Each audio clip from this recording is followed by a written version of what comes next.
this right strategy or wrong strategy? Welcome to Thank God It's a Story Saturday, a weekly video series where I share stories with you that you can use to make your messages connect. Today's story is from this book called Think Again by Adam Grant, and I'm currently reading this book.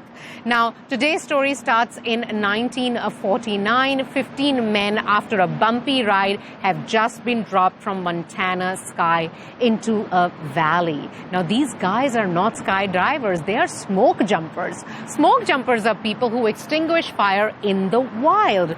They have been dropped into this valley to extinguish this fire, which has started due to lightning just a day before. Their plan is to walk down towards the river and dig a line in the soil around the fire to direct the fire in a direction where there is nothing much to burn. So after a quarter of a mile of a hike, these people realize that the fire has actually leapt across and started moving towards them. The flames were as high as 30 feet, and within no time, roughly about 5 minutes, they estimated that the fire would cover an area as large as 2 football fields.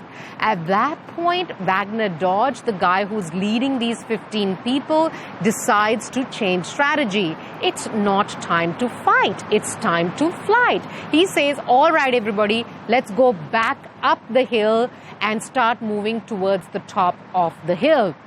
Now, this steep incline is very steep. The terrain is rocky and there's really long grass. So very quickly, the crew starts to move on top of the hill. But it's not easy. Although they can see the safety site, they can also see the fire advancing really quickly. There is somewhat of a panic, and the time right now is 5:45 p.m. At this point, Wagner Dodge does something that seems extremely strange to everybody else. He stops, he bends over, takes his backpack, takes out a matchbox from it, takes the matches and lights the matches and puts a fire around him. Everybody from the crew who's watching is thinking, has he gone crazy? We already have the fire at the back. Why is he putting the fire in the front? Clearly, everybody decides they're not going to follow him. Wagner tells people, come this side, but nobody does. They keep running on top of the hill.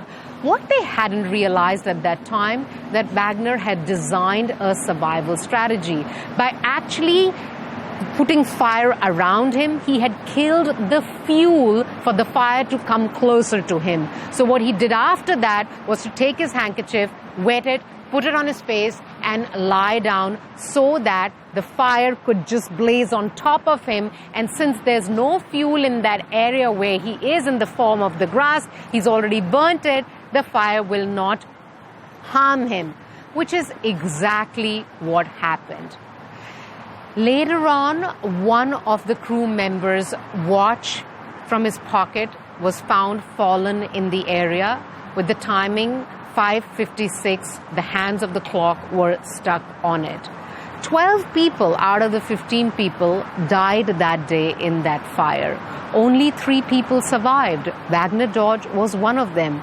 2 of them survived because of their physical fitness. They managed to reach the top of the hill. Wagner Dodge survived because of his mental fitness. Why am I telling you this story? What's the point? The point of this story is that we are very loyal to our instincts. They are the things that we develop over the years based on our experiences. But I think it is important for us to give a beat between our instinct and our action. When we have that instinct to run up, can we give a beat and rethink or think again? Hope you enjoyed that story. Stay storied, and I will see you here next Saturday with another story.